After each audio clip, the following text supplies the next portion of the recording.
ఒక వార్త చూశాక భారతీయుడిగా సంతోషపడుతున్నాను. ఆంధ్రుడిగా ఆవేదన చెందుతున్నా. అదేంటయ్యా అంటే తాజాగా మే భారతదే ఆహ్, విజింజం పోర్ట్, విజింజం పోర్ట్ ఏదైతే ఉందో అదానీ వాళ్ళ చేతిలో నడుస్తుంది. అదానీ పోర్ట్స్ ఆధ్వర్యంలో ఉంది. అక్కడ ప్రపంచంలోనే అతి పెద్దదైనటువంటి షిప్‌ని లాంచ్ చేశారు. అంటే ల్యాండ్ చేశారు అక్కడ. అక్కడ పోర్ట్‌లోకి దించుకోవడానికి అవకాశం కల్పించారు. తద్వారా ఇది అతిపెద్ద world's largest container ship Vizhinjam పోర్ట్‌లో దిగింది.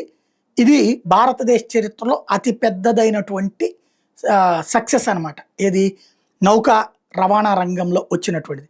జస్ట్ 10 నిమిషాల్లో కీ షిప్పింగ్ లేన్స్ అన్నీ కూడా వాడటం అన్నటువంటిది. Plus at the same time unloading కూడా మాన్యువల్ రిసోర్సెస్ బదులు టెక్నాలజికల్‌గా డెవలప్ కావడం. ఇది భారతీయుడిగా సంతోషం.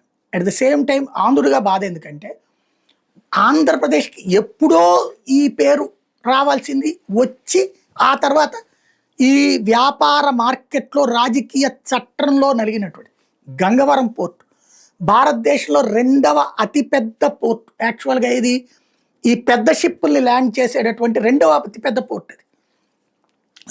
అప్పట్లోనే పెద్దది, ప్రపంచంలోనే పెద్దదైనటువంటిది అక్కడ డాక్ అయినటువంటి పరిస్థితి.